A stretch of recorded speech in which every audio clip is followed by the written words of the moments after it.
అంతా బాగా జరిగిన నామినేషన్స్ లో ఇప్పుడు ప్రోమో 3 రిలీజ్ చేశారు. ఇది ఎలా ఉంది, దీంట్లో ఏ కళాఖండాలు బయటకు వస్తున్నాయి అనేది మనం చూసి మాట్లాడుకుందాం. Oh my goodness, oh my badness. So oh my goodness అంటే ఓ మై బ్యాడ్నెస్ అనాలన్నమాట. సో రాసుకోండి, బిగ్ బాస్ చరిత్రలో కొన్ని ఇంగ్లీష్ పదాలు అనేవి అల్టిమేట్ గా అయితే వీళ్ళు రిలీజ్ చేస్తున్నారు. సో అవి చాలా ఫ్యాబులస్ గా అనిపిస్తున్నాయి అనమాట. సో ప్రేరణ సీత మధ్య గొడవ ఇప్పుడు కాదు, ఇది అప్పుడు గొడవ అనమాట. సో ఏదైతే డస్ట్బిన్ లో బాటిల్ వేసి తీసిందో ఆ రోజు నుంచి కూడా సీత ప్రేరణ నామినేట్ చేస్తానంది ఈచ్ అండ్ ఎవ్రీ వీక్ కూడా. సో ఇప్పుడు కూడా నామినేషన్ వచ్చేసింది. సో ఏదైతే సీత ఎమోషనల్ గా ఫీల్ అవుతుందన్న విషయాన్ని ప్రేరణ పించేసిందో, సో దానికి ఈమె కౌంటర్ దాఖలు చేసింది అనమాట.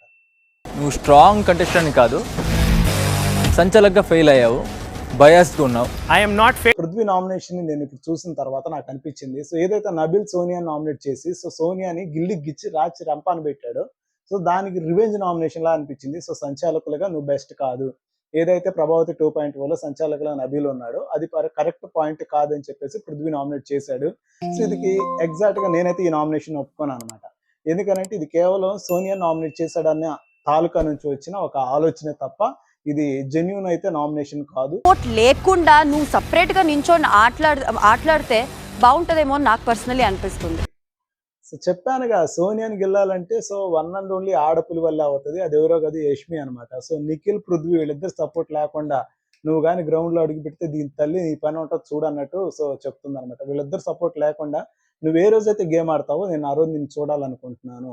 సో ఆల్రెడీ లాస్ట్ టైం కూడా ఈ మాట అంది, అండ్ ఇప్పుడు కూడా ఈ మాట అంటుంది, కంటిన్యూ ఉంటుంది. చిక్కింది, ఒక పాయింట్ చిక్కింది. సో చిక్కిన తర్వాత ఇంక చేసేది ఏం లేదన్నమాట. నేను గేమ్ లో గ్రౌండ్ లెక్ దిగినాక నేను ఎవరిని కొడతానో ఏదో నాకే తెలియదు ఎందుకు.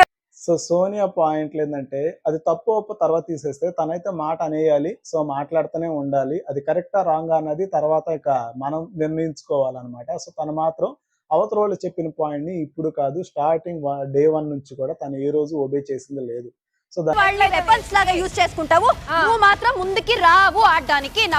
వేరే వాళ్ళని వెపన్స్ లా యూజ్ చేస్తున్నావు. ఆల్రెడీ ఇది ఆ రోజు ప్రభావతి 2.0 గేమ్ అయిన తర్వాత యష్మి క్లియర్ గా అందనమాట. సో వాళ్ళిద్దరిని ఒక వెపన్స్ లా ట్రీట్ చేస్తుంది, మరి పృథ్వీని అయితే ఒక వెపన్ లా యూజ్ చేస్తుందని. సో ఇప్పుడు సేమ్ అదే అంది. సో పాప బర్స్ట్ అవుతుంది అనమాట. ఫైర్ విల్ బి ఫైర్ అన్నట్టు, ఇంకా తగ్గేదే లేదనమాట. నువ్వు ఫిజికల్లీ వీక్ ఉన్నా,